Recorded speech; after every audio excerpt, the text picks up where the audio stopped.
ചില അസുഖങ്ങളുള്ളവർക്കും embryo freeze ചെയ്ത് വെക്കാൻ പറ്റും. ഉദാഹരണമായിട്ട് അൺകൺട്രോൾ ഡയബറ്റീസ് ഉള്ള ആളുകൾക്ക് ഡയബറ്റീസ് കൺട്രോൾ ചെയ്ത് നിൽക്കുന്ന ഒരവസ്ഥയിൽ എഗ്ഗ് എടുത്ത് എംബ്രിയോ ആക്കി ഫ്രീസ് ചെയ്ത് വെക്കാൻ പറ്റും. എഗ്ഗ് ഫ്രീസിങ് നമുക്ക് ചില അസുഖങ്ങൾക്ക് ചികിത്സ തുടങ്ങുന്നതിന് മുമ്പ് എഗ്ഗ് ഫ്രീസിങ്ങും എംബ്രിയോ ഫ്രീസിങ്ങും ചെയ്യാം. ഉദാഹരണം ക്യാൻസർ പോലുള്ള ഓവറിയിൽ ക്യാൻസർ പോലുള്ള അസുഖങ്ങൾ കണ്ടെത്തുകയും അങ്ങനെയുള്ള ദമ്പതിമാർക്ക് ക്യാൻസറിനുള്ള ചികിത്സ ചെയ്യുന്നതിന് മുമ്പ് എഗ്ഗ് എടുത്ത് എഗ്ഗായിട്ടോ എംബ്രിയോ ആയിട്ടോ ഫ്രീസ് ചെയ്ത് വെക്കാൻ പറ്റും. നമസ്കാരം, ഞാൻ doctor Sam John Varghese, Sabine hospital Thiruvananthapuram വനിതാ ക്ലിനിക്കിലെ കൺസൾട്ടൻ്റാണ്. ഞാനിന്ന് പറയാൻ ഉദ്ദേശിക്കുന്ന വിഷയങ്ങൾ എഗ് ഫ്രീസിങ്, എംബ്രിയോ ഫ്രീസിങ് എന്നിവയെക്കുറിച്ചാണ്. എന്താണ് എഗ് ഫ്രീസിങ്? വിവാഹം കഴിച്ച ദമ്പതിമാർക്കും വിവാഹം കഴിക്കാത്തവർക്കും എഗ് ഫ്രീസിങ് ചെയ്യാൻ പറ്റും. ചില പ്രത്യേക അസുഖങ്ങൾ ഉള്ളവർക്ക് എഗ്ഗിൻ്റെ നമ്പർ കുറയാൻ സാധ്യതയുണ്ട്. ഉദാഹരണത്തിന് എൻഡോമെട്രിയോസിസ് എന്നുള്ള അസുഖം ഉള്ളവർക്ക്, AMH കുറവുള്ളവർക്ക്, വളരെ ചെറിയ പ്രായത്തിൽ തന്നെ ആൻഡർ ഫോളിക്കുലർ കൗണ്ട് കുറഞ്ഞ് എഗ്ഗിൻ്റെ നമ്പർ കുറയുന്നവർക്ക് എഗ്ഗ് ഫ്രീസിങ് ചെയ്യാവുന്നതാണ്. അതുപോലെ തന്നെ കുടുംബത്തിൽ കുട്ടികളില്ലാത്ത ഉള്ള ധാരാളം ബന്ധുക്കൾ ഉള്ളവർക്കും എഗ്ഗ് ഫ്രീസിങ് ചെയ്യാവുന്നതാണ്.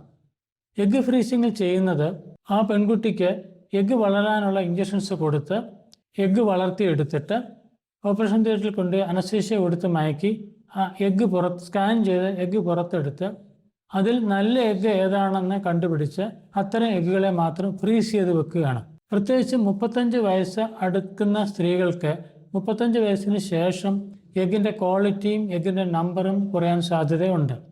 AMH കുറഞ്ഞ പെൺകുട്ടികൾക്ക് ഭാവിയിൽ AMH കുറയുകയും വീണ്ടും കുറയുകയും എഗ്ഗ് നമ്പർ കുറയുകയും എഗ്ഗ് വളരെ കുറയാൻ സാധ്യതയുണ്ട്. പോളിസിസ്റ്റിക് ഓവറി ഉള്ള പെൺകുട്ടികളെ സംബന്ധിച്ചിടത്തോളം അവർക്ക് ചെറിയ പ്രായത്തിൽ ധാരാളം എഗ്ഗ് ഉണ്ടായിരിക്കും.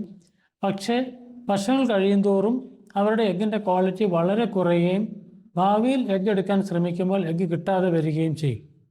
അപ്പോൾ ഇത്തരം സാഹചര്യങ്ങളിൽ ഒരു പെൺകുട്ടിക്ക് അവളുടെ എഗ്ഗുകൾ ഫ്രീസ് ചെയ്ത് സൂക്ഷിക്കണം എന്ന ആഗ്രഹം ഉണ്ടെങ്കിൽ അത്തരം എഗ്ഗ് എടുത്ത് ഫ്രീസ് ചെയ്ത് വെക്കാനുള്ള സൗകര്യം സബൈൻ ഹോസ്പിറ്റൽസിൽ ഉണ്ട്. എന്താണ് എംബ്രിയോ ഫ്രീസിങ്? എംബ്രിയോ ഫ്രീസിങ് ചെയ്യുന്ന ദമ്പതിമാർക്ക് അവർക്ക് ഭ്രൂണം ഉണ്ടാക്കാൻ താല്പര്യമുണ്ട്, പക്ഷേ ഉടനെ അവരൊരു ഗർഭം പ്രതീക്ഷിക്കുന്നില്ല. വിദേശത്ത് ജോലി ചെയ്യുന്ന ദമ്പതിമാർ ധാരാളം കാണും, നാട്ടിൽ തന്നെ ജോലി ചെയ്യുന്ന ദമ്പതിമാർ കാണും. അവർക്ക് അവരുടെ ജോലിയുടെ ഒരു ഇടവേളയിൽ അവർക്ക് ഭ്രൂണം ഉണ്ടാക്കാൻ പറ്റും. ഉദാഹരണം, വളരെ ഹെക്റ്റിക് ഷെഡ്യൂളിൽ ജോലി ചെയ്യുന്ന ഒരു ദമ്പതിമാർക്ക് അവർക്ക് അടുത്ത 2 വർഷത്തേക്ക് അവർക്ക് ഒന്നും പറ്റുകയില്ല, ഒരു ട്രീറ്റ്മെൻറ്റും പറ്റുകയില്ല. പക്ഷേ അവർക്ക് 1 മാസത്തെ ഗ്യാപ്പ് കിട്ടുന്നു അവരുടെ ജോലിയിൽ നിന്ന്.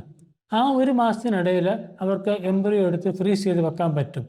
2 വർഷത്തിന് ശേഷം അവരുടെ ഹെക്റ്റിക് ഷെഡ്യൂളിൽ നിന്ന് അവർ മോചിതരാകുമ്പോൾ എഗ്ഗ് എടുത്ത് എംബ്രിയോ ആക്കി ഫ്രീസ് ചെയ്ത് വെക്കാൻ പറ്റും. ചില അസുഖങ്ങളുള്ളവർക്കും എംബ്രിയോ ഫ്രീസ് ചെയ്ത് വെക്കാൻ പറ്റും. ഉദാഹരണമായിട്ട് അൺകൺട്രോൾ ഡയബറ്റീസ് ഉള്ള ആളുകൾക്ക് ഡയബറ്റീസ് കൺട്രോൾ ചെയ്ത് നിൽക്കുന്ന ഒരവസ്ഥയിൽ എഗ്ഗ് എടുത്ത് എംബ്രിയോ ആക്കി ഫ്രീസ് ചെയ്ത് വെക്കാൻ പറ്റും. എഗ്ഗ് ഫ്രീസിങ് നമുക്ക് ചില അസുഖങ്ങൾക്ക് ചികിത്സ തുടങ്ങുന്നതിന് മുമ്പ് എഗ്ഗ് ഫ്രീസിങ്ങും എംബ്രിയോ ഫ്രീസിങ്ങും ചെയ്യാം. ഉദാഹരണം ക്യാൻസർ പോലുള്ള ഓവറിയിൽ ക്യാൻസർ പോലുള്ള അസുഖങ്ങൾ കണ്ടെത്തുകയും അങ്ങനെയുള്ള ദമ്പതിമാർക്ക് ക്യാൻസറിനുള്ള ചികിത്സ ചെയ്യുന്നതിന് മുമ്പ് എഗ്ഗ് എടുത്ത് എഗ്ഗായിട്ടോ എംബ്രിയോ ആയിട്ടോ ഫ്രീസ് ചെയ്ത് വെക്കാൻ പറ്റും. പുരുഷന്മാർക്ക് ക്യാൻസർ കണ്ടെത്തുകയാണെങ്കിൽ ക്യാൻസർ തുടങ്ങുന്നതിന് മുമ്പ് അവർക്ക് സ്പേം ഫ്രീസ് ചെയ്യാൻ പറ്റും. സ്പേം ഫ്രീസ് ചെയ്യുന്നതോടൊപ്പം തന്നെ ഭാര്യയുടെ എഗ്ഗ് എടുത്ത് ഭ്രൂണമായിട്ടും ഫ്രീസ് ചെയ്യാൻ പറ്റും. അപ്പോൾ പലതരം ഗാമേറ്റ്സുകൾ നമുക്ക് ഫ്രീസ് ചെയ്യാൻ പറ്റും. പ്രധാനമായിട്ടും ഇത്തരം ഫ്രീസിങ്ങുകൾ ചെയ്യുന്നത് എഗ്ഗ് ഏറ്റവും നല്ല അവസ്ഥയിൽ നിൽക്കുമ്പോൾ, എഗ്ഗിൻ്റെ ക്വാളിറ്റി ഏറ്റവും നല്ല അവസ്ഥയിൽ നിൽക്കുമ്പോൾ എഗ്ഗ് പുറത്തെടുക്കുന്നു. സ്പേമിൻ്റെ ക്വാളിറ്റി ഏറ്റവും നല്ല അവസ്ഥയിൽ നിൽക്കുമ്പോൾ ഭ്രൂണമാക്കുന്നു. സ്പേം ഭാവിയിൽ നഷ്ടപ്പെടാൻ സാധ്യതയുള്ള അവസ്ഥയിൽ സ്പേം ഫ്രീസ് ചെയ്യാൻ പറ്റുന്നു. ഇത്തരം ഗാമേറ്റുകൾ ഫ്രീസിങ് സബൈൻ ഹോസ്പിറ്റൽസിൽ ചെയ്തു വരുന്നു.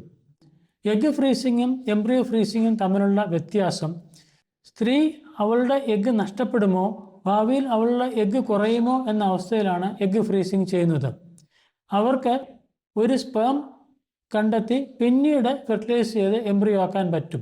എംബ്രിയോ ഫ്രീസിങ്ങിൽ പങ്കാളിയുടെ സ്പേമുമായിട്ട് ചേർത്ത് എംബ്രിയോ ആക്കി ഫ്രീസ് ചെയ്ത് വെക്കുന്നു. അവർ മാനസികമായും ശാരീരികമായും ഗർഭിണിയാകാൻ പാകപ്പെടുമ്പോൾ ആ ഭ്രൂണം ഊട്ടത്തിലേക്ക് തിരിച്ചിടുന്നു.